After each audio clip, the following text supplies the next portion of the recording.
Bom, meninos, está gravando. Então, a aula de hoje, a gente falou ontem sobre o processo do processamento do RNA, a gente já tinha falado anteriormente do processo da transcrição. Então, esse RNA agora está se dirigindo para o processo da tradução. Então, a aula de hoje a gente vai abordar dois assuntos, que é o assunto de código genético. Então, como que se dá o código genético, o código da vida, né? E, principalmente, como que se dá o processo da tradução também. Então, após esse processo, esses dois assuntos, tanto de processamento quanto de tradução, eu vou pedir para vocês estudarem o assunto e a gente vai fazer um TBL utilizando a plataforma Kahoot. Eu vou fazer a plataforma com vocês. Então, é uma espécie de um jogo que a gente faz e aí vocês vão respondendo online mesmo. Aí a gente vai fazendo desta maneira, ok? Dramático, o Caio é dramático, a gente já tá chorando de agora. Bom, deixa eu projetar aqui o slide de hoje. Já pedindo para a Braga para cancelar, Oh, meu Deus. Ó, como diz uma amiga minha, não faça drama, faça bolo de cenoura. Então, assim, da próxima aula, eu quero um bolo de cenoura mandado, vocês podem mandar aqui pelo motoboy e manda. Só que quem tá fazendo drama é vocês, então quem tem que mandar o bolo são vocês. Eu tô aqui de boa. Bom, vamos lá, deixa eu... Ixi, Camila, tu é intolerante à lactose? Eu não sabia que tu era intolerante, não. Ixi. Mas você toma enzima?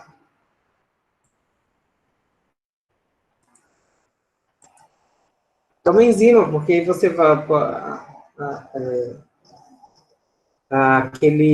Você tomando enzima já ajuda um pouquinho. Você comeu do bolo de churros? Eu lembro disso, você ter comido. Bom, vamos lá.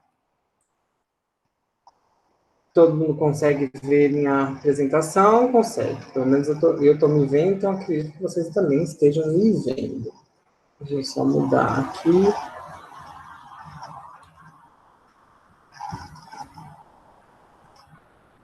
Bom, então, hoje a gente vai começar nosso assunto falando justamente do código genético. Então, antes de falar do processo da tradução.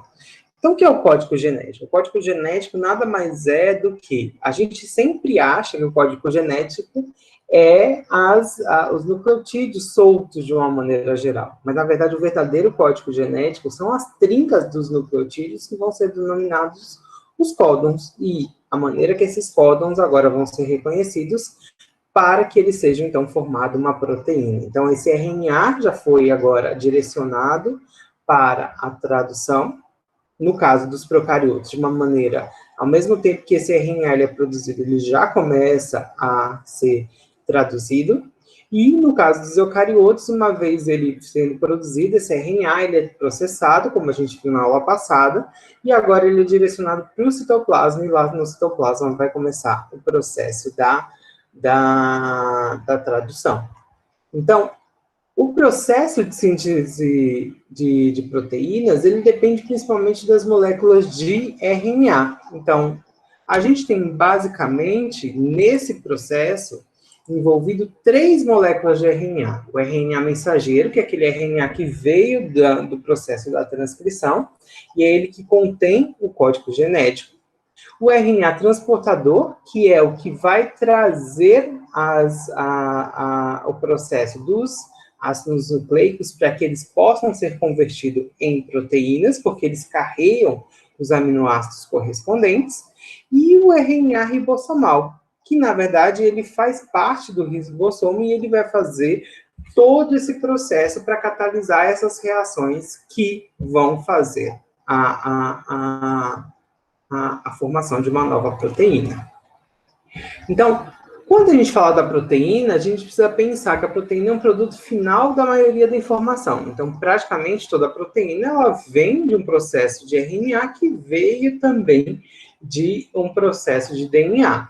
Então, a célula, sempre que ela tiver uma necessidade, ela vai fazer o desencadeamento desse tipo de reação.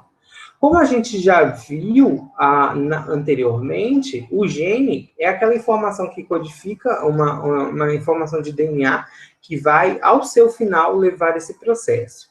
E para que tudo isso se combine, por exemplo, para que a célula, no momento ideal, ela passe a produzir uma proteína através de um determinado estímulo, tudo agora é baseado num processo que nós chamamos de regulação de expressão gênica. Então, cada célula, ela vai responder a uma determinada mudança, e a partir dessa mudança, ela vai coordenar as atividades dela. Então, para que isso tudo aconteça, aquelas sequências dos genes, elas precisam ter aquelas sequências regulatórias que a gente viu, ela precisa ter os genes estruturais, e além disso, dentro daquele gene, você precisa ter regiões, tanto de finalização para o processo da transcrição, mas também finalizações para o processo da tradução. Opa. Então, normalmente, quando existe uma síntese de proteína, tanto em procarioto quanto em eucarioto, essa síntese ela vem por uma necessidade. Não existe a questão de células acabarem produzindo determinadas moléculas se elas realmente não precisam. E, normalmente, ela vai ser produzida, ela vai ser transportada para um sítio muito específico. E logo depois que ela for utilizada, ela vai ser degradada. Então, praticamente, 90% de uma energia celular é destinada a esse tipo de reação biosintetizante. Ou seja, para que ocorra, então, a produção. Quando a gente fala de uma proteína, existem proteínas que vão ser classificadas como abundantes e proteínas classificadas como variáveis. Então, o que é uma proteína abundante? É aquela proteína que você precisa todo tempo. Por exemplo, actina. Actina você precisa como uma célula, como uma proteína, que é o arcabouço de toda a célula. Então, a todo tempo você vai estar produzindo actina de uma maneira normalizada, de uma maneira regular. A alteração da actina, ela não vai diferenciar dependendo do estado do indivíduo.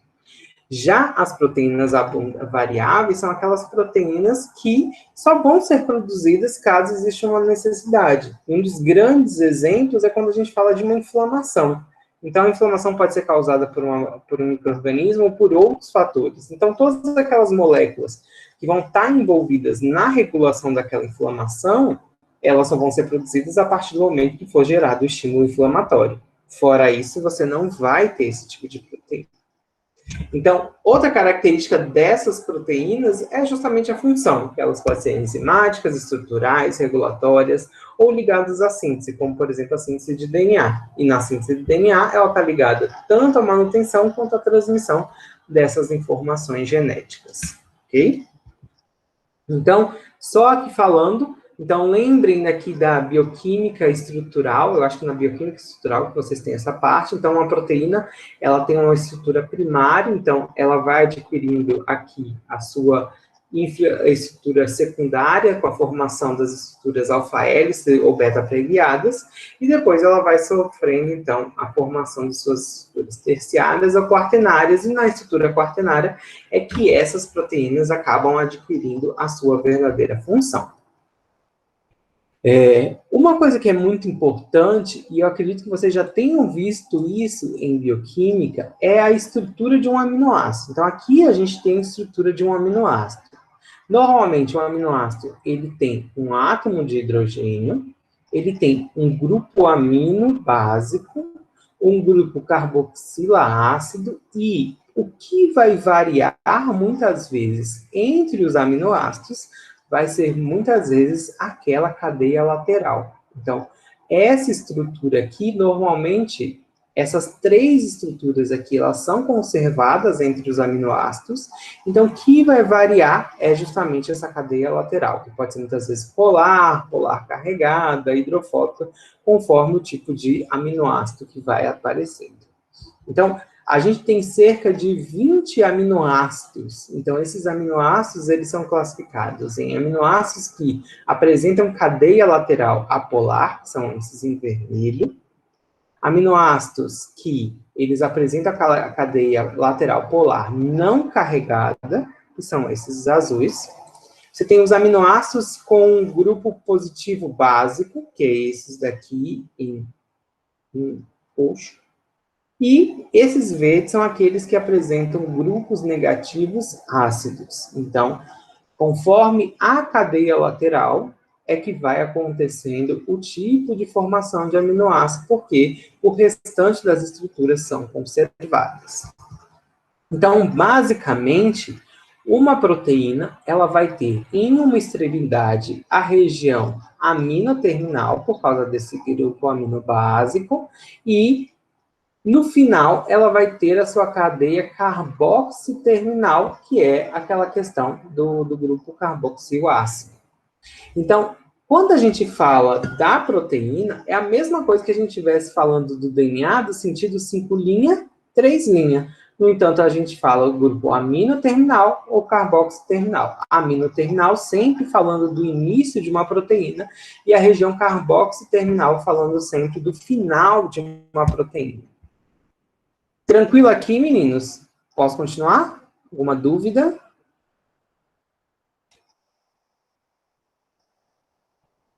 Meninos? Tem alguém aí?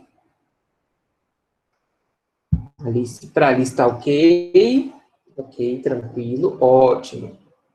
Isso também é tudo uma revisão de bioquímica.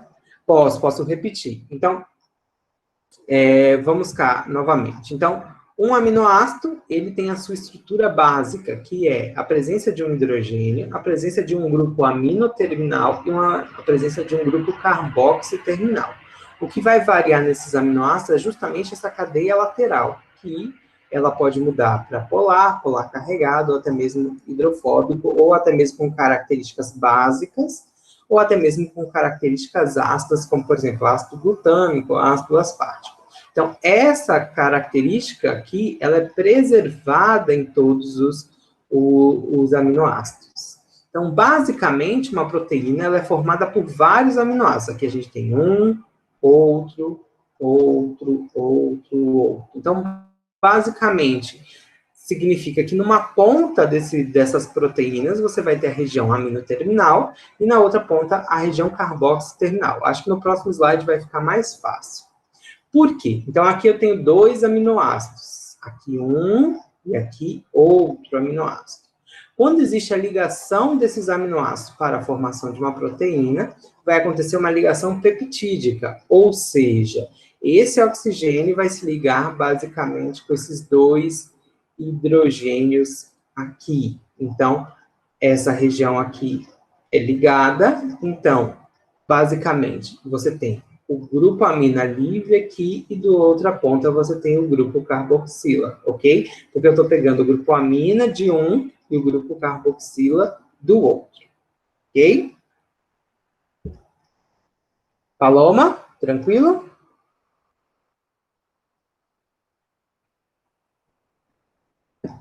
Ok, I can speak English with you. Pode ser inglês? Estou brincando, vou fazer isso.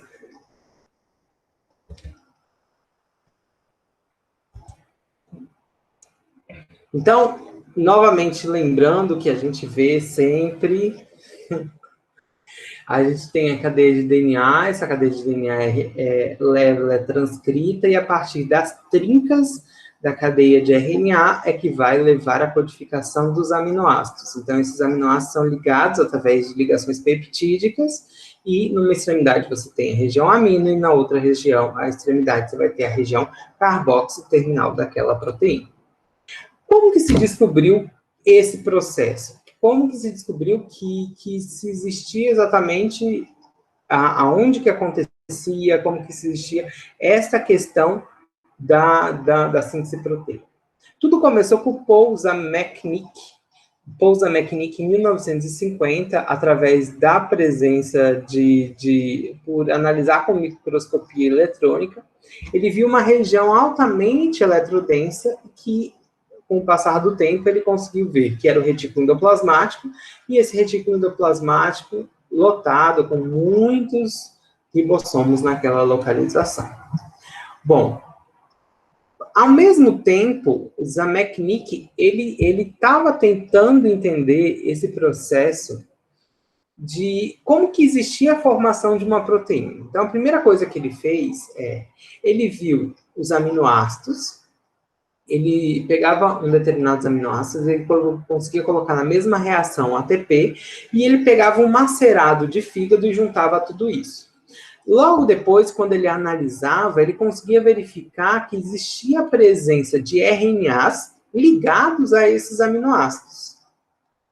Foi aí que, mais uma vez, Crick, observando os dados de Zameknik com Hovland, ele propõe uma teoria aonde o RNA relacionado ao aminoácido poderia ser um RNA transportador, e ele surge com a teoria do RNA adaptador, ou seja, que existia um RNA, e esse RNA, ele ligaria com o aminoácido, e ele que poderia estar sendo responsável por carregar aquele aminoácido para, então, uma proteína.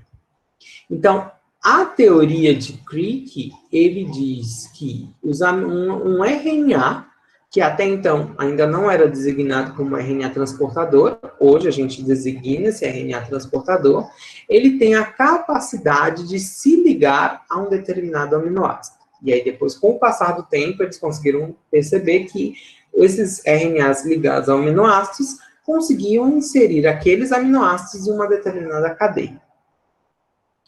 Primeiramente, como que eles chegaram nesse processo? Como que chegou nessa característica de que era o RNA e que ele levava informação, que era esse código genético? A primeira questão foi, eles fizeram cálculos matemáticos. Então, a primeira coisa que eles conseguiam ver é que existia uma certa combinação de nucleotídeos que estava no RNA que poderia levar essa informação. No entanto, eles não sabiam que combinação que era. Então, através de modelos matemáticos, eles viram que a combinação de a cada trinca de nucleotídeos levaria mais ou menos 16 combinações de aminoácidos diferentes. No entanto, a gente tem muito mais aminoácidos, a gente tem muito mais combinações que possam acontecer para ter esse aminoácido. Foi aí que eles começaram a perceber que não seria uma dupla, e sim uma trinca de aminoácidos que poderiam levar à conversão de a trinca de nucleotídeos que poderiam levar a uma combinação de aminoácidos. Então, eles conseguiram chegar a este propósito. Como que eles conseguiram? Através de experimentos de mutação. Então, eles já tinham feito os modelos matemáticos, viram que a trinca era o modelo ideal, e aí, quando eles tinham um determinado RNA, e aí eles inseriram um nucleotídeo, ou retiravam um nucleotídeo, eles conseguiam ver que existia totalmente uma mudança da formação da proteína que estava sendo inserida. Então, eles conseguiram saber que, primeiro, o código genético, ele é feito através de trincas, e segundo, que esse código genético, ele não é sobreposto. Então, por exemplo, existe uma sequência que é AUA, CGA, GUC. Então, eles conseguiram ver que existe uma trinca que é lida, e logo depois existe uma segunda trinca que é lida. Não existe uma sobreposição, onde agora começa do A, depois começa no U, depois começa no A novamente. Então, que na verdade são trincas e que elas são uma na frente da outra, ou seja, elas não são sobrepostas. Como que eles chegaram exatamente que cada trinca leva ao quê? Tudo começou com esses dois pesquisadores, Nirenberg e Matei. Em 1961, esses pesquisadores chegaram à seguinte conclusão, fazendo o seguinte experimento. Já naquela época, eles já tinham tecnologia química para produzir alguns nucleotídeos, principalmente alguns ribonucleotídeos. Eles conseguiam formar trincas de ribonucleotídeos. E aí, eles pegavam aquelas trincas que eles conseguiam sintetizar, eles pegavam um extrato de Escherichia coli, ou seja, pegava Escherichia coli, macerava ela, quebrava ela toda, misturava com ATP e com GTP, e misturava com os 20 aminoácidos que já se conhecia. E aí, o que eles começaram a ver? Que toda vez que ele colocava U, somado com somado com o resultado era 3-fenilalanina. Quando eles colocaram trincas de As, eles viram que o resultado era lisina. E quando eles colocaram trincas de Cs, eles viram que existia a presença de prolina.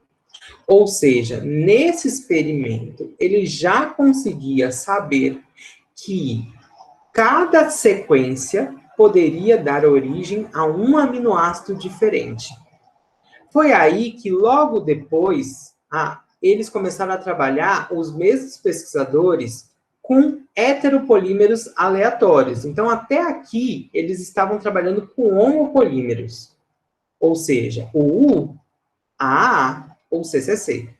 Aqui, eles já estavam trabalhando agora com aleatórios, ou seja, eles não montavam mais as trincas.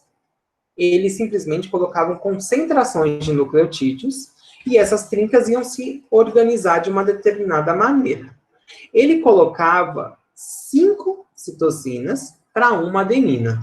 E aí, através de vários cálculos matemáticos, ele conseguia chegar que, através da união deles, ele teria mais ou menos que nessa concentração 57,9 de CCC, 11,6 de CCA, CAC ou ACC, ou seja, aqui teria na maioria da concentração com todas de citosina, porque ele colocou muito mais citosina aqui.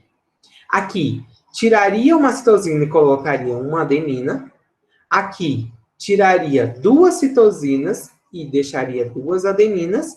E aqui, seria uma ligação de 3 adeninas. É lógico, como ele colocou muito menos adenina, a chance de ter AAA é muito melhor.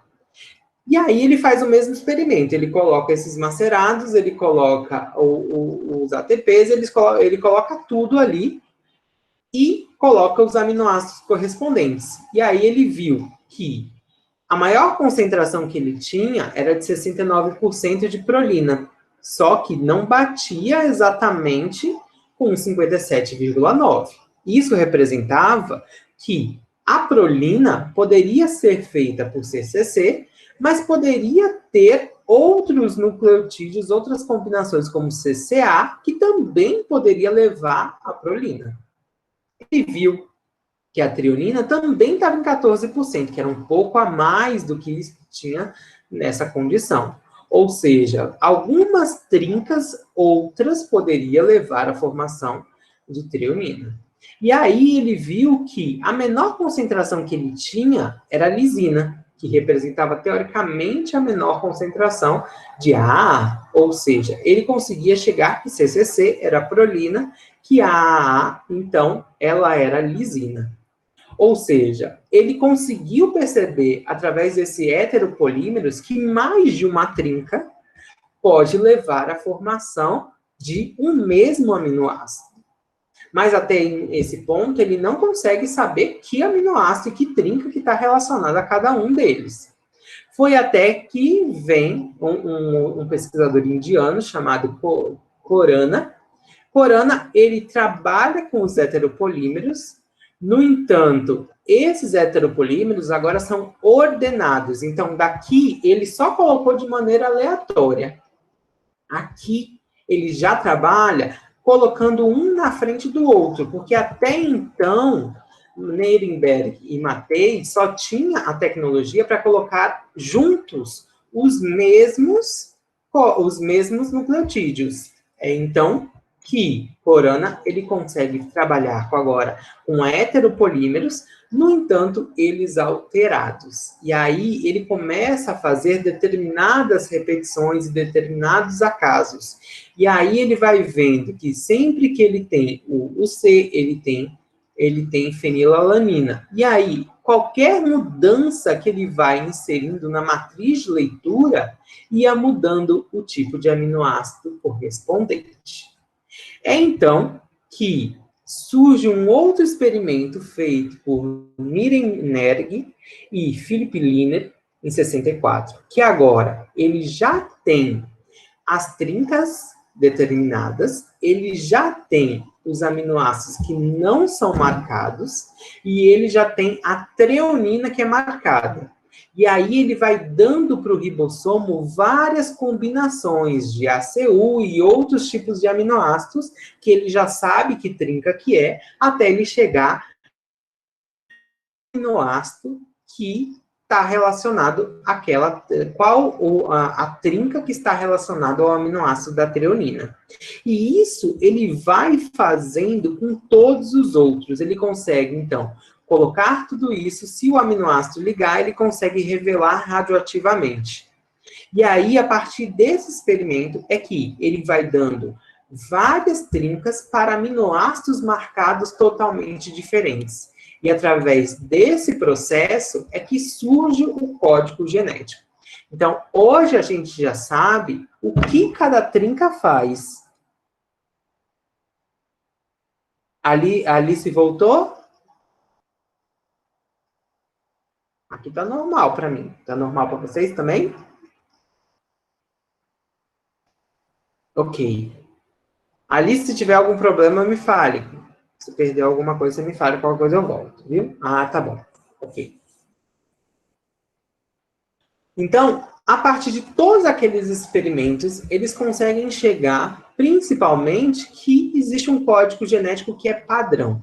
Existe, por exemplo, determinados aminoácidos que são feitos por determinadas trincas.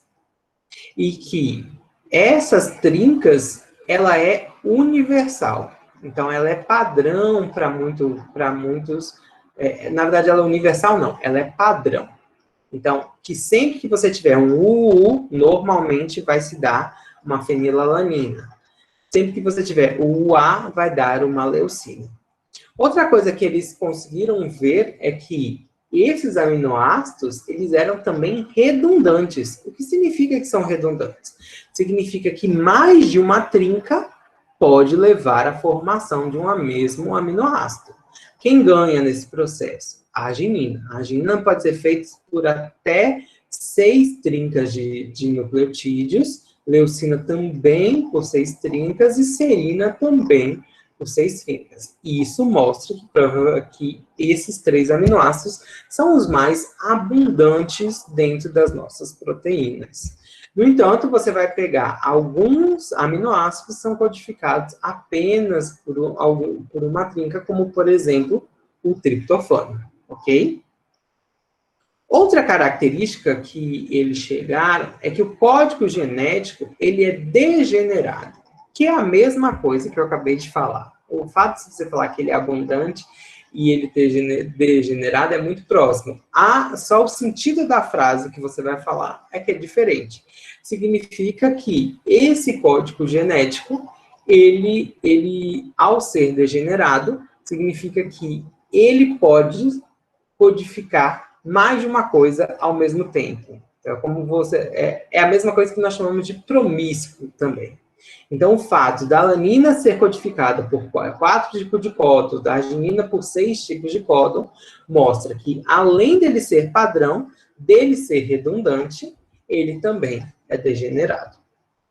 Outra coisa que também é muito importante é que os códons, eles possuem, o código genético, ele possui uma pontuação.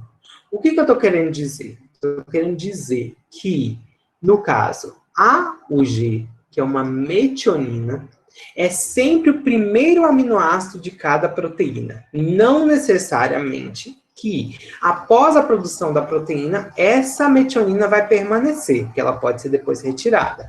Mas sempre vai se começar a tradução através de uma metionina. E uma outra coisa é que esses códons UAA, UAG e UGA são códons que são de marcação para terminação. Sempre que chegar nessa trinca aqui, dessas 3 trincas, que o ribossomo chegar nela, não vai existir um códon trazendo nenhum não vai existir nenhum RNA transportador trazendo nenhum aminoácido aqui. E isso vai fazer com que ocorra um fator para pausar e retirar tudo e terminando o processo, então, dessa tradução. Ok? A última coisa que é importante a gente saber sobre esse código genético é que ele não é universal. Por que que ele é universal? Até um tempo atrás, até mais ou menos uns 20 anos atrás, que eu falo há pouco tempo, porque eu sou uma pessoa de 40, né? Então, eu já era um jovem, já estava na graduação quando houve essa descoberta. Viram-se que determinados micro-organismos, eles não apresentavam os mesmos códons que a Escherichia coli. Lembrando que tudo que a gente viu foi relacionado à Escherichia coli. Por exemplo, alguns micro-organismos, eles, como por exemplo, os vertebrados e as drosófilas, o UGA, que na Escherichia coli é um códon de terminação, para ele vai ser um triptofano. Para leveduras, para algumas bactérias e para algumas plantas também vai acontecer a mesma coisa. A mesma coisa vai acontecer com a UA, que, quando a gente fala do código genético, seria uma... Entendeu? Ai, esqueci, gente. ILE, o que é? Esqueci. Não vou lembrar agora. Que, para outros micro-organismos, vai codificar como se fosse uma metionina. E isto, quando a gente fala de biotecnologia, isso é extremamente importante. Por quê? Se eu colocar um gene da drosófila para ser produzido na Escherichia coli, eu tenho que trocar isso daqui. Então, para ele é um triptofano e vai chegar nesse momento, quando chegar aqui na Escherichia coli, ela vai achar que é um códon de terminação. Então, eu preciso trocar. Como que eu troco? Eu faço determinadas mutações, sítio, específicas, ou quando eu já sintetizo o meu plasmídio, mando fazer meu plasmídio, já que eu sei que é um triptofano, eu pego que códon que é um triptofano na Escherichia coli e coloco aqui no local. Eu troco a trinca de nucleotídeos, porque senão vai dar uma proteína totalmente errada aqui. Aqui é um outro exemplo, aqui que exatamente o que eu falei. E eu falo porque é minha linha de pesquisa, as bactérias micoplasma, então toda vez que eu faço proteína de micoplasma, eu preciso trocar esse UGA. Porque esse UGA para micoplasma é triptofano e para Escherichia coli é um códon de terminação. Então eu sempre fico trocando para quando eu mando sintetizar os plasmídios que os meninos trabalham. Entendido? Alguma dúvida, meninos?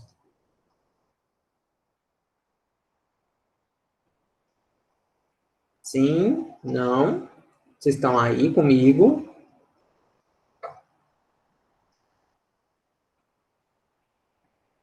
Meninos, vocês estão aqui ainda? Ah.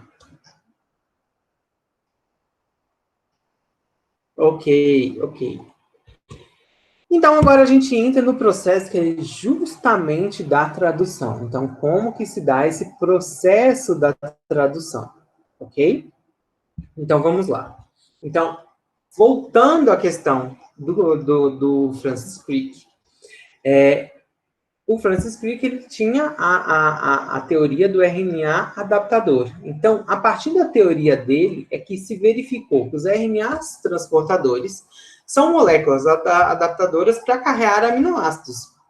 E aminoácidos que sejam específicos, que depois vão reconhecer os códons que estão lá no RNA mensageiro. Agora, como que se faz para que esse RNA se torne um carreador? Então, aqui a estrutura, a gente vê aqui a estrutura do RNA transportador e na sua extremidade, naquela extremidade ACC, que são inseridos, que são acoplados, então, o aminoácido. Para que esse RNA transportador, ele se torne um adaptador, é preciso uma reação química. E é através de uma reação química, através de uma enzima chamada aminosil RNA transportador sintetase. Essa a enzima, ela vai ser ligada a determinados aminoácidos. O que eu estou querendo dizer? Se eu estou colocando naquele RNA transportador um triptofano, eu preciso de uma aminosil RNA sintetase específica para triptofano. Se eu estou colocando leucina, uma específica para leucina. Então, eu preciso de uma RNA sintetase específica para cada um dos aminoácidos existentes, ok? Qual é o papel dessa aminosil? Então, a primeira coisa que ela vai fazer, ela vai pegar o aminoácido e, através de uma reação química, ela vai ligar esse aminoácido com um nucleotídeo de adenina, com ATP, ok? Então, simplesmente, ela vai cortar aqueles dois fosfatos, como se fosse uma ligação da DNA polimerase, e agora ela vai acoplar na região carboxo terminal daquele aminoácido um nucleotídeo com um único fosfato, e é liberado agora um pirofosfato, ok? Agora, o que vai acontecer? Esta molécula, ela é capaz de se ligar ao RNA transportador, aonde agora vai acontecer a ligação do aminoácido e a liberação daquele nucleotídeo, que não tem mais 3 fosfatos, só tem apenas um fosfato, ok? Então, repetindo, vou repetir ainda, não se preocupe que eu vou repetir ainda 3 vezes essa característica. Então, eu tenho o aminoácido, eu tenho o ATP. A primeira coisa que eu preciso fazer é transformar esse aminoácido em disponível para que ele seja ligado ao RNA transportador. Então, através da aminosil RNA sintetase, eu primeiro ligo esse aminoácido àquele ATP, só que aquele ATP perdeu 2 fosfatos, então agora ele é um AMP, e agora essa estrutura aminoácido mais AMP se liga no RNA transportador, aonde quem fica acoplado é apenas o aminoácido e o AMP se desliga, ok? Então, aqui mostrando. Então, aqui eu tenho um aminoácido, esse aminoácido se liga ao ATP, é liberado um dos 2 pirofosfatos, e aqui você tem a ligação desse aminoácido ligado ao MP. Por que AMP? Porque esse ATP perdeu 2 fosfatos, ele deixa de ser adenosina trifosfato e passa a ser adenosina monofosfato. E aí, ao ele estar ligado com o aminoácido, ele vira um aminoacil AMP. Agora, essa estrutura aminoacil MP vai ter a capacidade de ser ligada pela mesma enzima, a aminoacil RT sintetase, que agora vai ligar este RNA transportador ao aminoácido, vai acontecer a saída do AMP e a ligação entre esses dois é feita. Mais uma vez, repetindo. Então, a primeira coisa que precisa acontecer é a aminosil sintetase fazer a ligação do aminoácido com o ATP. E agora, esse aminoácido se liga aqui. É por isso que existe uma enzima para cada aminoácido, porque essa ligação aqui, ela é específica para aquele aminoácido. Então, aquele aminoácido se liga aqui. A partir dessa ligação, vai acontecer a ligação do ATP naquela molécula. E agora, o RNA transportador correspondente, ou seja, ele, por essa trinca do anticódon, é que é visto que esse RNA transportador é o específico para este aminoácido, e a partir daí é liberado o AMP e é formado, então, a molécula de aminoácido RNA transportador, ou seja, um RNA transportador carreador de um aminoácido. Ok? Tranquilo? Alguma dúvida sobre essa ligação? Diga. Ô, prof, no caso, se eu quiser induzir a formação de um aminoácido, eu teria que me preocupar com o aminoácido e com a enzima, né? Sim, você precisa da enzima correspondente para ligar ela no RNA transportador, entendeu?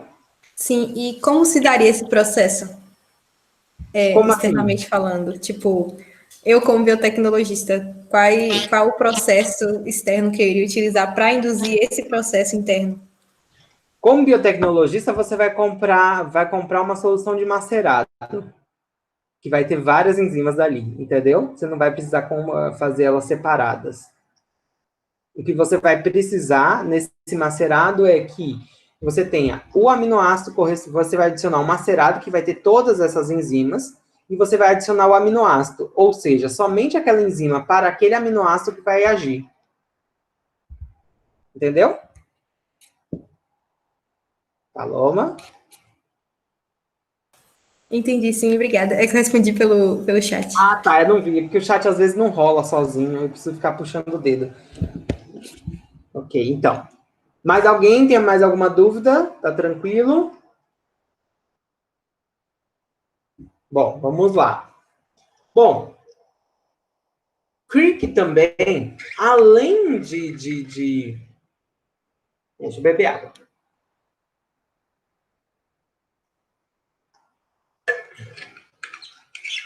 Acender a luz também. Crick também, além de ter visto que o RNA transportador era capaz de carregar o aminoácido, ele surgiu com uma outra hipótese, chamada hipótese do pareamento oscilante. O que é isso? Na verdade, o que ele viu? Ele viu que a gente tinha mais ou menos 61 códons. E, teoricamente, pela teoria anterior, nesta região, teoricamente, se a gente tem 61 códons, a gente precisaria de 61 RNA transportadores, correto? O que ele viu? Ele viu que, quando você analisava os RNAs transportadores, principalmente de leveduras, que é o que ele trabalhava, ele só conseguia ver 30, ele não conseguia ver 61. Ele viu que existia um déficit de 31 RNA transportadores naquele processo. E foi aí que ele viu que duas coisas, elas eram não fundamentais para esse processo. Primeiro, que a última base, ou a primeira base do 5' 3', que é esta daqui, tanto do códon quanto... que é a última do RNA mensageiro, que é daqui, quanto a primeira do RNA transportador, ela, na verdade, não era necessariamente fundamental para acontecer esse processo, que ali poderiam acontecer várias transformações, e essas transformações, que lembre que eu falei para vocês na aula passada que o RNA transportador pode sofrer transformações, é porque justamente essa ligação não sendo tão forte, mas essas duas aqui sendo, pode levar à formação que aquele RNA transportador carregue aquele aminoácido. O que eu estou querendo dizer? Por exemplo, uma das modificações que eu expliquei para vocês era a formação de inosina. A inosina é uma modificação de uma citosina. O que a inosina faz? É uma modificação estrutural que pode acontecer no RNA transportador. E ao acontecer isso no RNA transportador, faça com que este RNA transportador, por ter uma inosina, ele consiga reconhecer este códon e este códon, porque a inosina ela pode se ligar tanto com uracila, quanto com citosina, quanto com adenina. Ou seja, esse primeiro RNA, esse primeiro nucleotídeo da trinca do anticódon, ele pode ser variável, porque o que importa mesmo é esses dois. Ok? E isso é que faz com que ocorra esse déficit. Então, ou seja, que esse déficit que é suprido, então, por esse tipo de modificação. Entendido? Então, a inosina, a gente sabe que a citosina liga com a guanina, a adenina liga com a uracila. E outra coisa que eles viram é que quando tem naquela primeira base uma uracila, a uracila, ela pode se ligar com uma adenina, que é o mais correto, mas ela pode se ligar com a guanina. A guanina também pode se ligar com uma citosina, que é o correto dela, mas ela pode se ligar também com uma uracila. Então, esses três aqui são responsáveis por uma grande variedade de reconhecimentos de RNA transportador. E por isso que acaba que a gente consegue suprir aquele déficit de número de códons e número de RNAs transportadores, ok? Bom, outra coisa bastante importante, antes da gente falar do processo da tradução, é a gente relembrar por que essa vida foi uma mentira, porque todo mundo achava que aquele códon era certinho, né? É isso. Tudo da gente, na verdade, é variável. Então, antes da gente falar da parte da tradução, a gente precisa falar do ribossomo. Então, o ribossomo, ele é um dos fatores bastante importantes, porque ele que vai se unir durante o processo da síntese e ele que mais ou menos vai catalisar essas reações. Então, ele vai se ligar na molécula do RNA mensageiro, vai ligar o RNA mensageiro com o RNA transportador e catalisar tudo que vai ser feito lá. Então, a que a gente viu na aula passada, que o RNA, que o ribossomo, ele é formado pela subunidade maior e da subunidade menor. Essas subunidades, normalmente, elas ficam soltas e elas se ligam exatamente no início do RNA mensageiro para que ocorra, então, este processo de formação do ribossomo e, a partir dali, ocorra a entrada do RNA transportador e a catalisação da formação de todo o processo da proteína. Então, existe uma fase da tradução chamada de iniciação, onde esse ribossomo é montado. No elongamento, esse ribossomo catalisa a produção dessa proteína e, na fase de terminação, tudo isso é desmontado e a proteína, então, ela é liberada.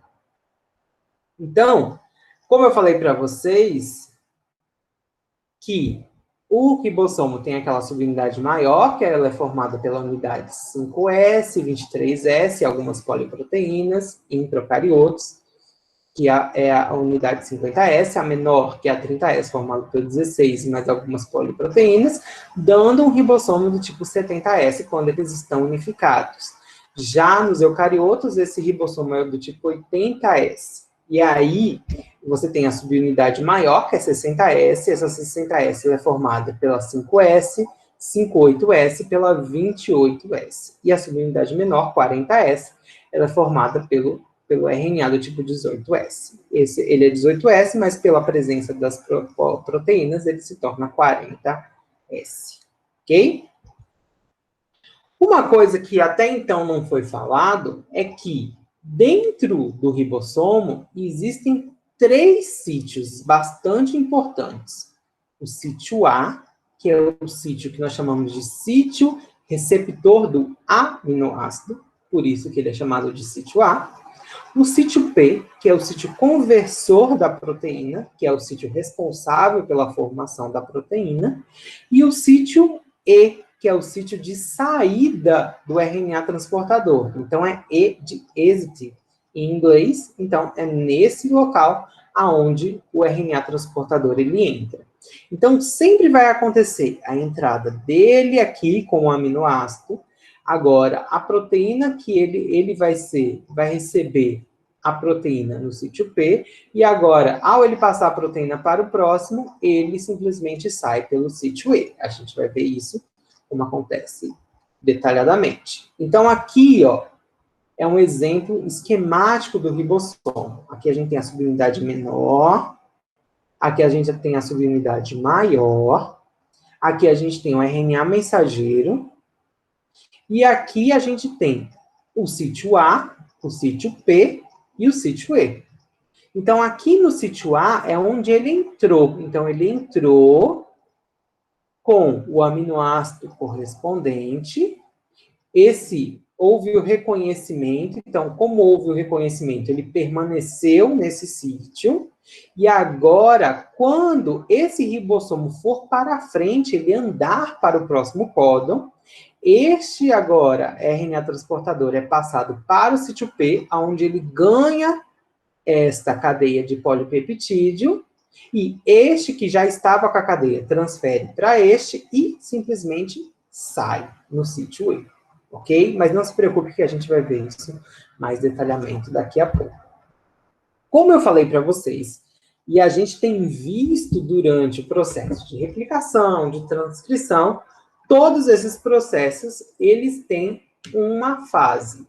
Tem 3 fases, na verdade, que é a fase de iniciação, de elongamento ou alongação, e também a fase de terminação. Na fase de iniciação, como eu já falei, os ribossomos se ligam àquela molécula de RNA mensageiro. Na elongação, a proteína ela é formada e logo depois tem a fase de terminação, aonde tudo se acaba, ok? Então, para que ocorra o processo de iniciação, ele não acontece num local que não seja específico.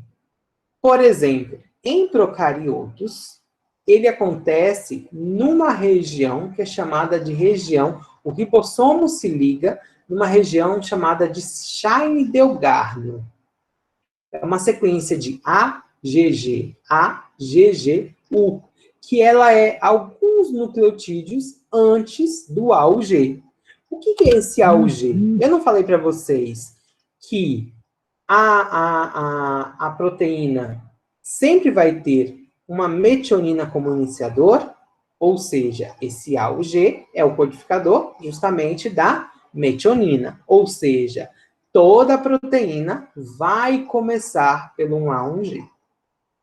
Inclusive, quando a gente trabalha com bioinformática, quando a gente quer, então, predizer a presença de uma determinada proteína naquele genoma, a gente sempre procura usar os Gs, porque aquilo ali, associado àquela região que está ligada à presença de um promotor, de um regulador, daquela menos 30, menos 25, menos 75, é isso tudo que vai ser analisado pelo programa de bioinformática para dizer, a partir daqui, é um gene, ok?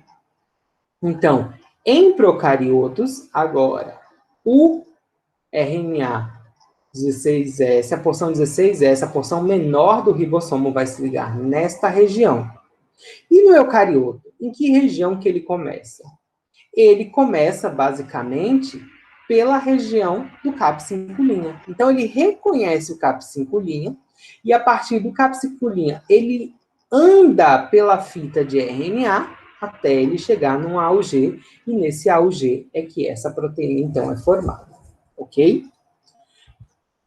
Aqui, novamente, mostrando para vocês essa região de Shine-Delgarno, aqui das bactérias, dos procariotos, e é essa região que pareia com o RNA ribossomal, com a porção menor, justamente para que ocorra, então, a formação. Essa região, ela é basicamente constante em quase todos os micro-organismos, todos eles apresentam elas numa região que nós chamamos de downstream, ou seja, antes do A ou G. No entanto, não é tão simples, não é simplesmente chegar...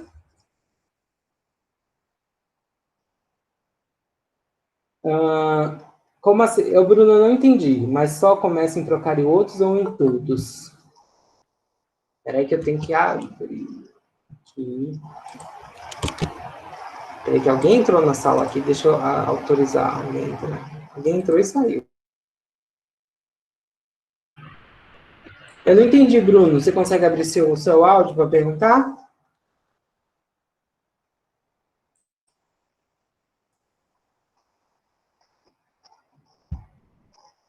A sequência A ou G são em todos os micro-organismos. Ela é uma sequência consenso da metionina. Independente se é procarioto ou eucarioto, é a partir da A ou G que vai fazer esse processo. Shine bright like a headshot in my mind é ótimo.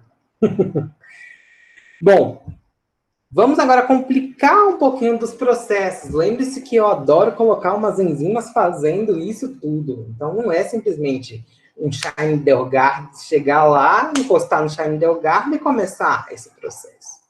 Existem vários fatores que podem participar desse processo. Por exemplo, em procariotos, a gente vai ter os fatores de iniciação. Esses fatores de iniciação são do tipo 1, 2 e 3. E vou falar agora a função deles, depois eu volto nos fatores de iniciação de eucarioto. Então, basicamente, o fator de iniciação 1, ele ativa o 2 e o 3. O fator de iniciação do tipo 2, ele se liga ele facilita a presença do RNA mensageiro chegar na subunidade 30S, na subunidade menor, e o fator de iniciação 3, ele que vai ligar a subunidade 30S no RNA mensageiro. Então, assim, nossa, eu não estou entendendo nada. Vamos lá. Então, o que acontece? A primeira coisa que acontece é justamente o seguinte. O fator de iniciação 1, ele reconhece que existe o RNA, o ribossomo, a parte menor desse ribossomo.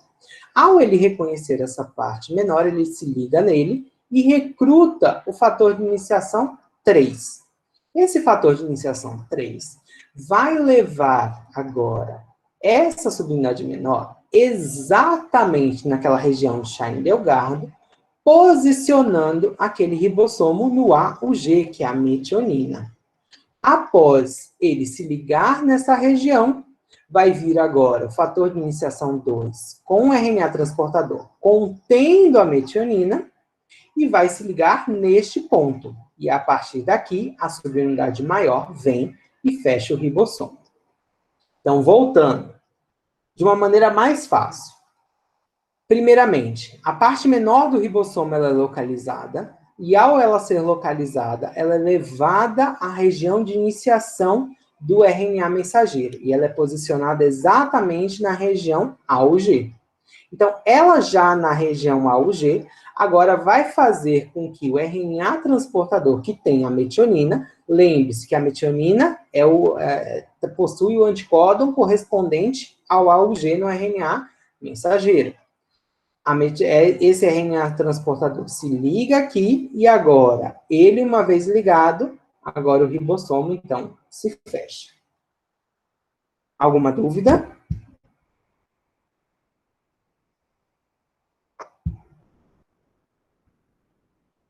Tranquilo? Então, é simplesmente reconhecer, posicionar, colocar o RNA transportador e fechar a estrutura. É basicamente isso que acontece. Ok. Então, vamos agora voltar para o eucarioto. Basicamente, os eucariotos também têm os fatores de iniciação. Só que esses fatores de iniciação, por serem de eucarioto, eles são chamados de E e FC. Basicamente, cada um vai ter uma função diferente. Um vai posicionar a metionina na porção 40S, o outro vai ser fator de reconhecimento, o outro vai se ligar ao CAP5', o outro vai se ligar ao RNA mensageiro, mas assim, no eucarioto, eu não vou cobrar tanto detalhe para vocês, porque exatamente o que cada um faz, exatamente ninguém sabe. Então, vamos de uma maneira geral. Qual é a grande questão? Então, o RNA do eucarioto, ele vem basicamente todo processado. Então, por ele estar processado, ele vem com o CAP5' para o citoplasma. A primeira coisa que precisa acontecer é a ligação desse ribossomo, da porção menor desse ribossomo ao CAP5'. E isso se dá através de vários iniciadores, fatores de iniciação, que se ligam àquelas moléculas que estão no CAP, prendendo a molécula. Vai ter fatores de iniciação que vão estar prendendo no CAP5' e outros fatores que vão estar ligados àquelas proteínas ligadoras da cauda poliar. Basicamente é para prender o RNA mensageiro no RNA ribossomal, na porção menor do ribossomo. Qual a finalidade disso tudo? A finalidade é que agora essa porção menor do ribossomo, já contendo o RNA transportador aqui, ele consiga andar a fita até chegar ao AUG. E ao chegar ao AUG, os fatores de iniciação são todos deslocados e, neste local, vai ter a subunidade maior. Se vocês forem prestar atenção, nesse desenho ele não diz quais os fatores, é justamente porque a gente não sabe exatamente qual fator faz o quê. Alguns livros vão colocar alguns fatores que, faz isso, faz aquilo, mas qual faz o quê a gente não sabe. Então, basicamente, Acontece a ligação ao Cap5', do ribossomo, da parte menor do ribossomo, ele já contém o RNA transportador com a metionina. Esse RNA, esse ribossomo vai se deslocar até ele encontrar o AUG, e ao ele encontrar o G e posicionar o RNA transportador no AUG, ele vai fechar esse ribossomo, ok? Alguma dúvida, meninos? Então, aqui, mais ou menos, o exemplo dos dois. Então, aqui, lembre-se, tudo começa da subunidade menor, tanto em procarioto quanto em procarioto. Então, vai acontecer os fatores de ligação, vão sempre colocar essa subunidade menor posicionada nesse ribossomo, nesse AUG, nesse RNA mensageiro, vai entrar o RNA transportador contendo a metionina, e após isso, tudo se desloca, e ao se deslocar é o que permite com que a parte maior acople nessa fita. A mesma coisa aqui. Então, o RNA, ele já vem com os fatores de iniciação que se ligaram ao Cap5' e a cauda poli-A. Tudo isso leva com que a subunidade menor se ligue naquele ponto, e ao ela se ligar naquele ponto agora, ela vai se deslocar até chegar ao AUG. Quando ela chegar nesse AUG, todos os fatores de iniciação vão sair, e agora tudo isso aqui vai ser montado. Então, lembre-se que aqui já tem o RNA transportador com a molécula, ok? Alguma dúvida nessa iniciação? Então, é só vocês pensarem. Subunidade menor posicionada, RNA transportador sobre unidade maior. E tudo os fatores de iniciação que vão fazer esse processo. Posso continuar? Tranquilo? Perguntas?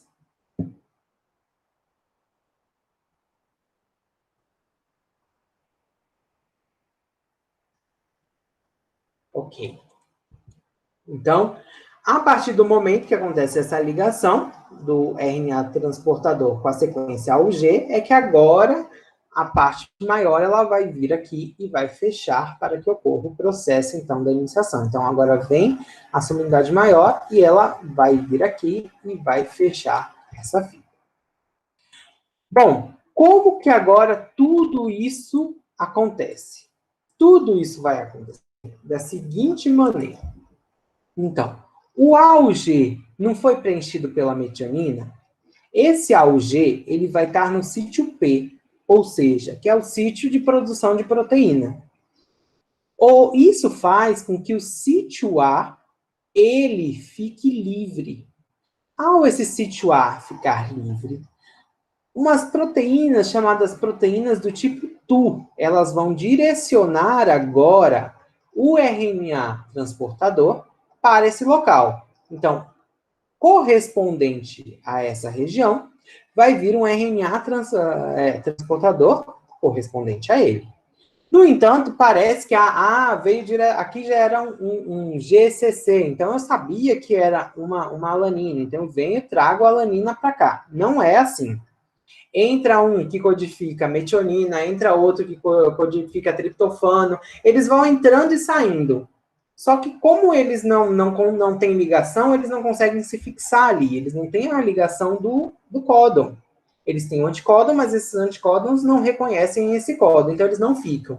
Então, quando entra um que é justamente relacionado àquele códon, que é no caso da alanina, agora vai acontecer uma reação, que é uma reação transpeptídica, aonde agora este RNA transportador transfere agora o aminoácido para aquele que está no sítio A. E ao ele receber do sítio A, este que estava no sítio P se dirige para o sítio E, e este que estava no sítio A se dirige para o sítio P.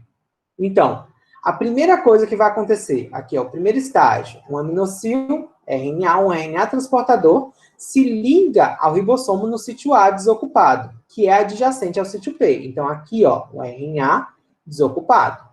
O segundo estágio é formada uma ligação peptídica entre os aminoácidos do sítio A e do sítio P. Então, agora, que reconheceu, esses aminoácidos se ligam, e agora esse RNA transportador ele passa essa cadeia para este RNA transportador, aonde acontece justamente o terceiro estágio, que é justamente a translocação deles, fazendo com que agora aquele que estava no sítio A, no sítio P, vá para o sítio E, e aquele que estava no sítio A, vá para o sítio P, fazendo com que agora esse sítio A volte a ficar livre novamente. Ok? Então, vou mostrar aqui de novo. Então, aqui. Então, deixa eu só...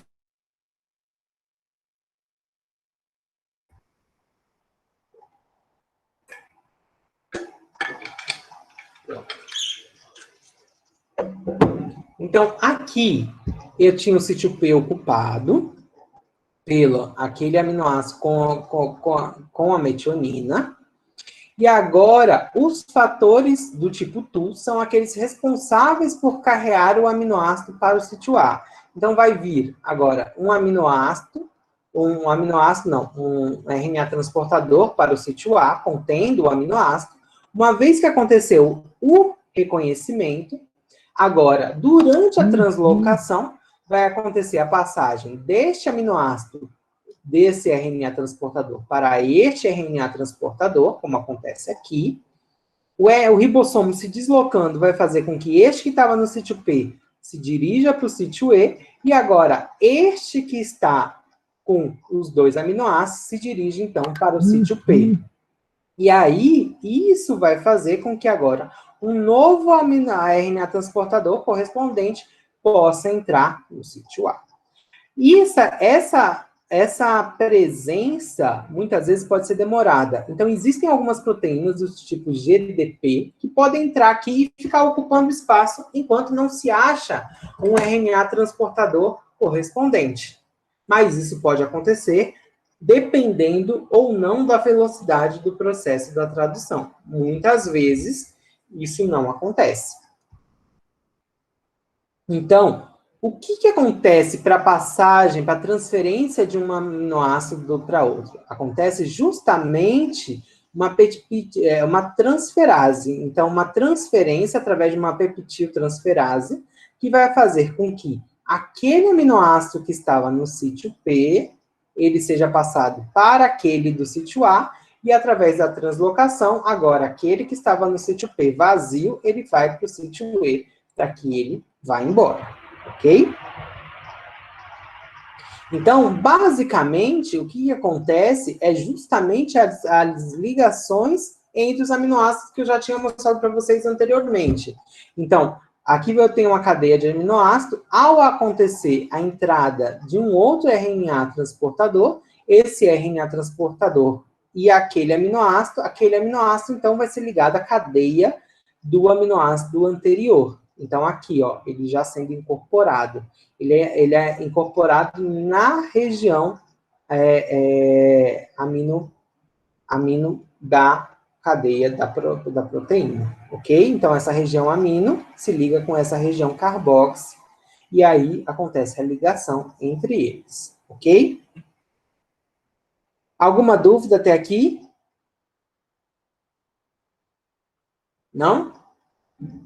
Então, tudo isso vai acontecer esse processo aqui, vai acontecendo a todo momento, a entrada de RNA transportador com aminoácido no sítio A, a passagem para o sítio P e a saída do sítio E, até essa cadeia ela ir se alongando. Tudo isso vai acontecer até o momento que aconteça o reconhecimento de um ponto de finalização. Lembre-se que eu falei lá no começo, deixa eu voltar aqui, eu falei que existem pontos de terminação.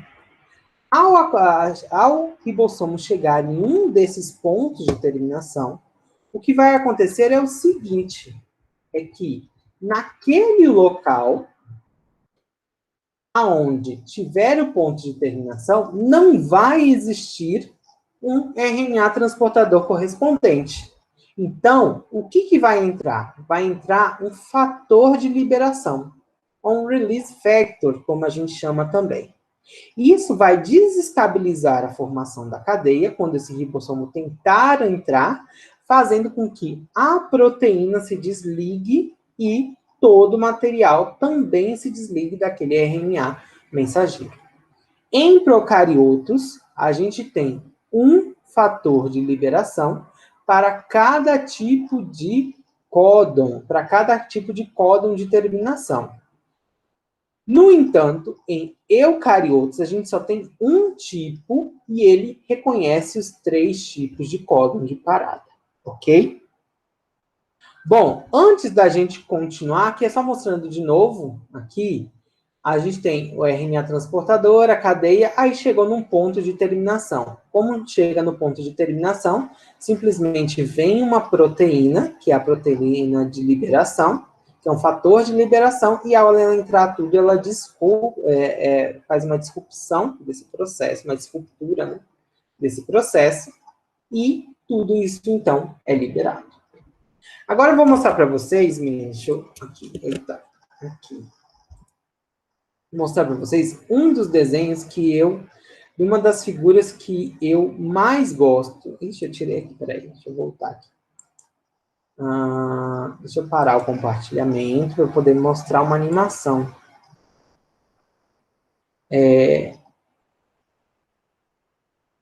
Cadê aqui? Bom, deixa eu agora compartilhar essa animação com vocês.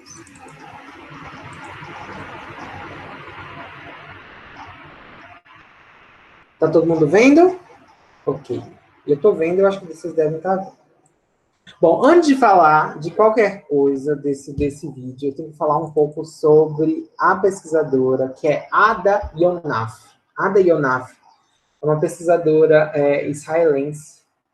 Ela ganhou o prêmio Nobel, eu acho que foi em 1999, 2000, e ela trabalhava justamente com a ação, eu não sei se vocês chegaram na microbiologia a estudar antibióticos. Os antibióticos, eles têm a capacidade de se ligar ao ribossomo e muitas vezes impedir o processo da formação das proteínas. Então, basicamente, o que eles fizeram foi o seguinte. Sim, mas de qualquer maneira, alguns antibióticos, e os antibióticos podem ligar em N partes das bactérias, mas uma das partes que os antibióticos eles se ligam é justamente nos ribossomos. Eles fazem com que os ribossomos eles não consigam agir, ou seja, o micro-organismo para o seu crescimento, e aí isso faz com que o sistema imune consiga controlar a bactéria e muitas vezes debelar. Essa pesquisadora chamada Ada Yonath, ela trabalhava justamente tentando entender esse processo. E através dela, ela mirou numa coisa e acertou em outra. Como assim? Através deste processo, do uso de cristalografia desse processo, ela conseguiu ver exatamente como era o mecanismo de ação do ribossomo na síntese proteica.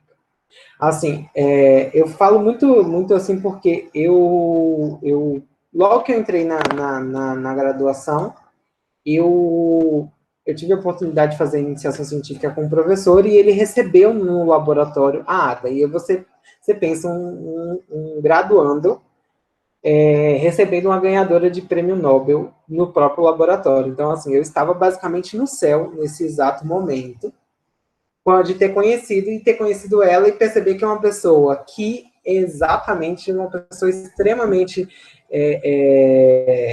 simples, entendeu? E aí, a partir daquele dia, eu falei assim, eu acho que você tem que... Eu pego muito o exemplo dela. Baseado em tudo que ela conseguiu, um grupo do Max Planck, que é justamente o grupo onde tem a atual prêmio Nobel, baseado no CRISPR, eles pegaram todos os dados da Yonath, e aí eles conseguiram tabular isso em uma animação, através de todos esses dados de cristalografia, de como exatamente funcionava, e eles produziram este vídeo, que é o que eu vou mostrar para vocês, que eu sou apaixonado, que eu acho ele extremamente legal de como as coisas funcionam. Então, vou aqui rodar um pouquinho o vídeo para vocês. O que ele vai mostrando? Aqui é a cadeia de RNA mensageiro, e essa cadeia de RNA mensageiro, ela vai se ligar à subunidade menor do ribossomo. Então, ao ela se ligar essa subunidade menor, aqui você já tem o RNA transportador nessa subunidade menor. Aqui o RNA transportador se ligando nessa subunidade menor. E a partir desse momento que esse RNA transportador está na subunidade menor, a subunidade maior do ribossomo se liga. E agora que, a partir desse momento, vai entrando RNAs transportadores de um lado e vai saindo RNAs transportadores do outro.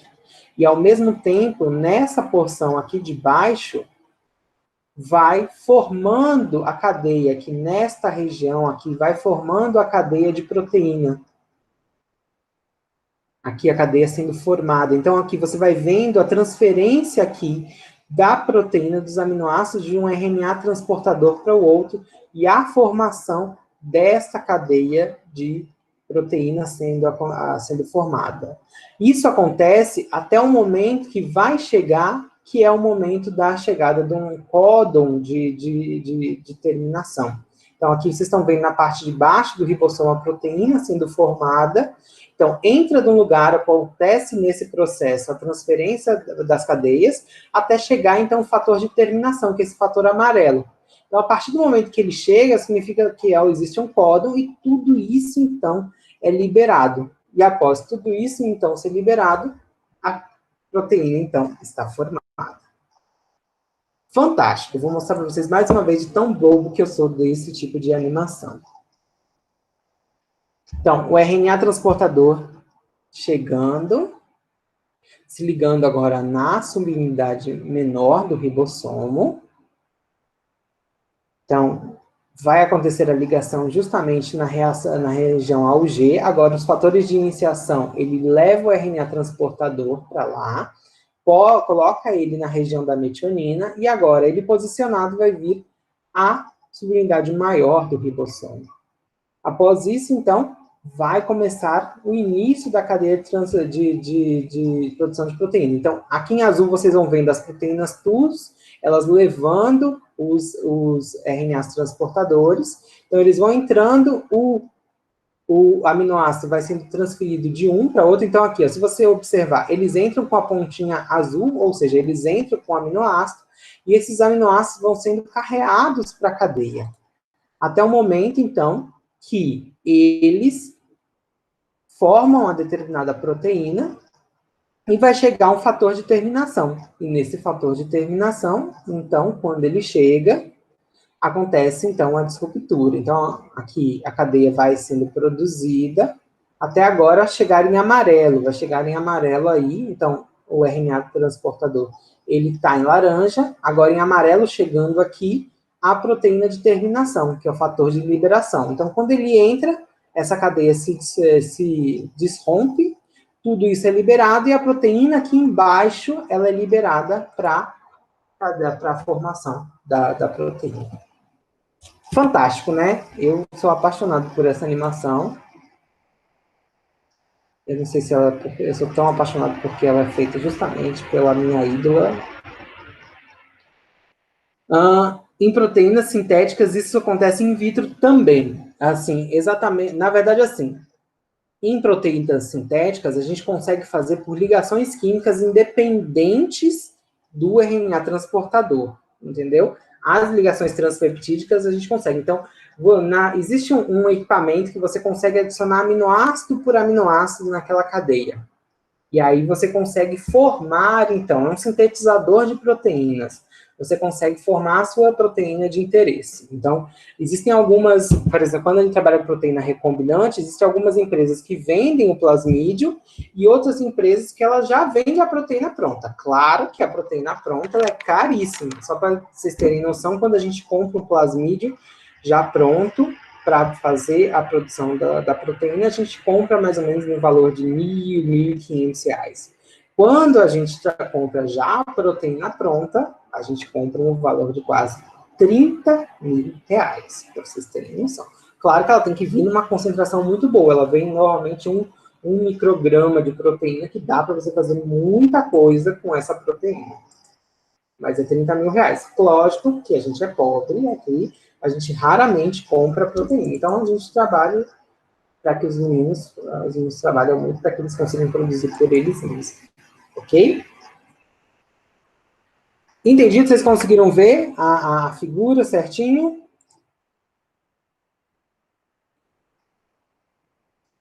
Aqui é só ele mostrando o que é necessário, então, para que ocorra cada uma das fases, o que é necessário para que ocorra a fase de ativação desses aminoácidos. Então, os aminoácidos, as aminosil RT sintetases, os RNAs transportadores. Para que ocorra a iniciação, você precisa dos fatores de iniciação, você precisa do RNA mensageiro, do RNA transportador, do códon de iniciação, da subunidade maior, da subunidade menor e de energia.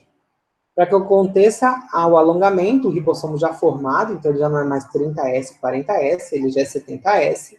A enzima, o RNA transportador, com os códons correspondentes, fatores de alongamento, que é justamente as proteínas TUS, a peptidiltransferase. E para a terminação, você vai precisar dos códons de terminação, do fator de terminação e de energia. Ok?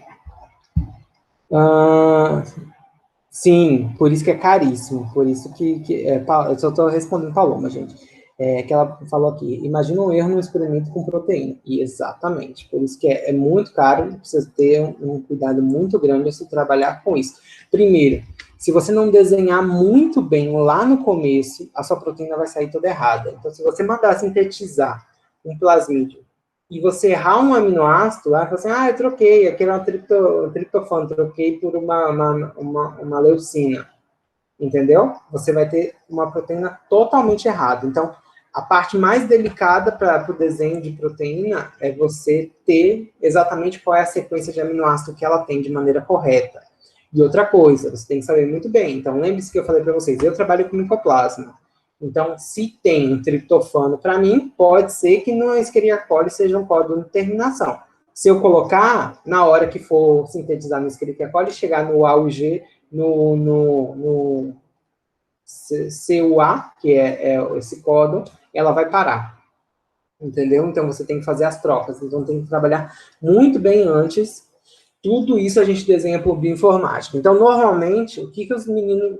Lá no meu laboratório, a gente trabalha com a seguinte maneira. Os meninos, quem trabalha muito com essa parte é Manuel, Bruna, Beatriz, Lucas e Camila. São os 5 responsáveis por essa linha de pesquisa. Todos eles doutorandos. A gente faz um trabalho de bioinformática muito grande. Então, o que a gente faz? A gente pega o genoma todo daquele micro-organismo.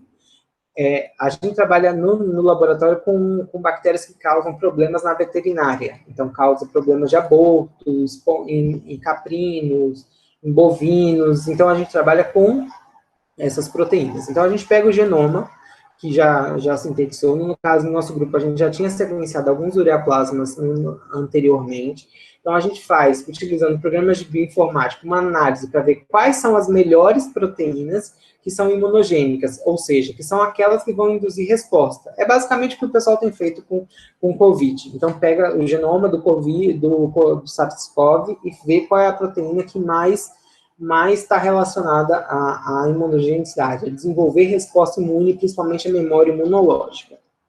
Então, a gente analisa através das estruturas, se é a estrutura beta-preguiada, se é a estrutura de membrana, se elas são facilmente quebradas em peptídeos. Então, N características que a gente faz por bioinformática. Quem ajuda muito a gente é o professor Bruno Bastos, que entende bastante dessa parte. E aí a gente passa quase uns 6 meses desenhando qual proteína que a gente vai trabalhar. Normalmente a gente trabalha... tem um grupo dos meninos que trabalham com proteínas específicas, então, proteínas que a gente já viu que eram antigênicas e a gente faz elas em laboratório, a gente faz as proteínas recombinantes, mas tem 3 alunos que fazem proteínas quiméricas. O que é uma proteína quimérica? Eu vi que a porção de uma proteína é antigênica, eu vi a porção de outra proteína que era antigênica, a gente vai juntando para formar uma única proteína só com essas porções antigênicas. E aí a gente forma uma proteína quimérica. Então, Bruna, Lucas e Camila trabalham com proteínas quiméricas. Manuel, Beatriz trabalha com proteínas inteiras. Então, a gente já sabe, pega uma determinada proteína e trabalha. Júlio, que acabou de entrar, Júlio era da biologia, fez biologia, agora está está no mestrado, vai também trabalhar com proteínas inteiras. E aí, então, a gente manda fazer o plasmídio, uma vez que a gente passou esses 6 meses trabalhando, analisando essas sequências, conseguiu chegar na região que era mais antigênica, conseguiu montar nossas proteínas, com a proteína pronta agora, a gente coloca no plasmídio, a gente ou coloca no plasmídio ou a gente manda comprar o plasmídio. Hoje em dia a gente tem visto que tem sido muito mais barato você comprar, porque você gastar muito reagente para você tentar formar o plasmídio, que é uma coisa às vezes trabalhosa, a gente não tem feito isso. E aí depois a gente compra o plasmídio, já tem Escherichia coli, e a gente tenta produzir elas. Claro que não é uma coisa tão fácil, mas a gente tem conseguido produzir algumas proteínas recombinantes. Mas não se preocupem que isso tudo a gente vai falar e vai discutir quando a gente tiver engenharia genética, ok? É o projeto de micoplasma, exatamente. Caio.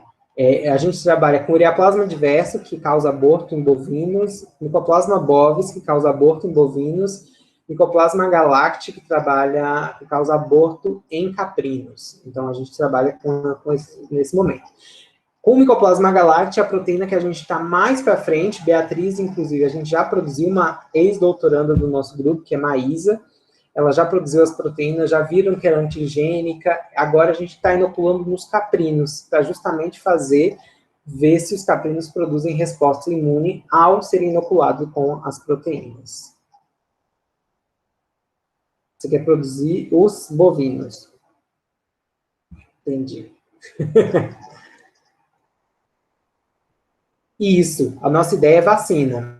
Mas, assim, a gente trabalha com a proteína já em 2 vertentes. A gente já trabalha como um imunodiagnóstico ou como uma vacina. Quando a gente analisa por bioinformática, a gente busca as 2 vertentes, para a gente não mirar numa coisa e perder logo de uma vez. Bom, continuando aqui. Bom, como que se dá essa fidelidade? Ela se dá justamente por essa ligação do códon-anticódon lá na proteína, na sintetase. Então, através da sintetase é que você vai ter essa primeira ligação, que é fidedigna. Uma vez ele ligado, agora essa ligação continua fidedigna, porque agora você tem a segunda ligação do códon-anticódon, ok? É só para a gente ter esse processo. Uma outra coisa que é importante, um único RNA mensageiro pode ser lido por várias estruturas de ribossomo ao mesmo tempo, formando o que nós chamamos de polissomos. E isso acontece muito em procarioto. Então, ele faz uma única molécula de RNA mensageiro e, a partir ele produz, então, várias moléculas de ribossomo que vão, então, trabalhar em cima dessas moléculas, ok? Em eucariotos também acontece essa mesma coisa. Então, esses polissomos podem formar também essa mesma estrutura, facilitando, então, o processo da tradução, ok? Então, aqui, novamente, os polissomos, o processo de iniciação desses polissomos, o processo de elongação, até o processo de terminação. Bom, agora, o que vai acontecer? Agora vai acontecer todo aquele processo de enovelamento, que eu não vou entrar em detalhes, porque vocês já viram isso na bioquímica estrutural. Então, agora, essas proteínas soltas, elas vão adquirir as suas funções secundárias, terciárias, e elas podem sofrer diversos processamentos. Então,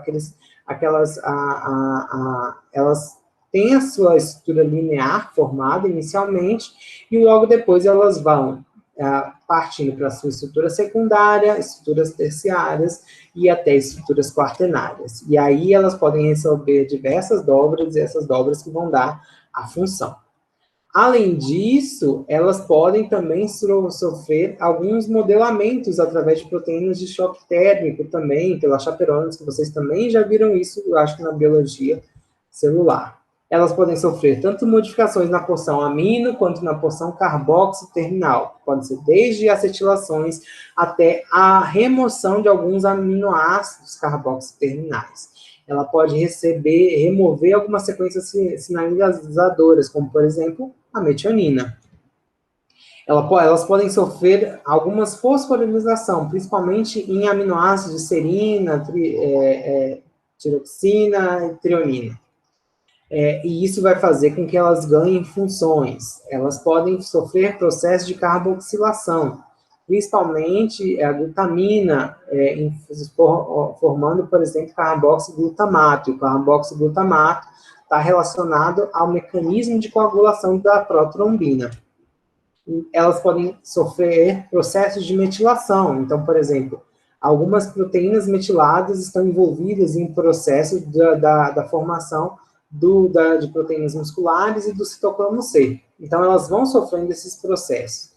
Elas podem receber grupos prostéticos, e aí esses grupos prostéticos vão levar à formação do grupo M do citocromo C, ou até mesmo a formação da biotina. Podem formar pontes de sulfeto, tornando aquelas proteínas bastante rígidas, e isso vai fazer, muitas vezes, a formação de proteínas estruturais. Podem sofrer processos de isoprenilação. Não adianta me perguntar isso, que isso daqui é uma química orgânica, eu não tenho a menor ideia do que é uma isoprenilação. Mas, através dessa isoprenilação, elas podem, então, receber um grupo isoprenil, e, a partir daí, elas ganharem algumas funções, como, por exemplo, a proteína A, que ela se torna, essa proteína A, quando recebe essa isoprenilação, ela se torna um proto-oncogene, funcionando, então, na cadeia de prevenção de cânceres. Além disso, elas podem sofrer processos proteolíticos, onde elas vão ser quebradas. Os grandes exemplos disso é insulina, zimogênios, tripsinogênios e tripsinogênios, para conversão em tripsina, ok? E nesse processo, então, elas são quebradas através de um proteasoma. Bom, com isso terminamos, então, nossa aula. Eu não entendo, não adianta me perguntar, uma coisa que eu não entendo é de química orgânica. E eu sou super sincero, tem umas coisas que eu acho que a gente não consegue ser o dominador de muitas coisas, não. Toda vez que eu tenho alguma dúvida de química orgânica, eu vou para a minha amada Mariluz e para o meu querido Bruno Moreira conversar com eles. Inclusive, eles, toda vez que envolve análise de química orgânica em meus projetos, são eles que me ajudam. Bom, deixa eu parar aqui. Claro, Mariluz está sempre ajudando a gente nesses processos, no grupo, vocês que são do grupo de Rei, então, ela é praticamente o braço direito e esquerdo de Regiane, né, ajudando muito nesses processos de química orgânica. Bom, meninos, com isso terminamos a aula de hoje. Então, a aula de hoje em slide já está no Classroom. Assim que eu terminar agora, eu vou parar agora a gravação,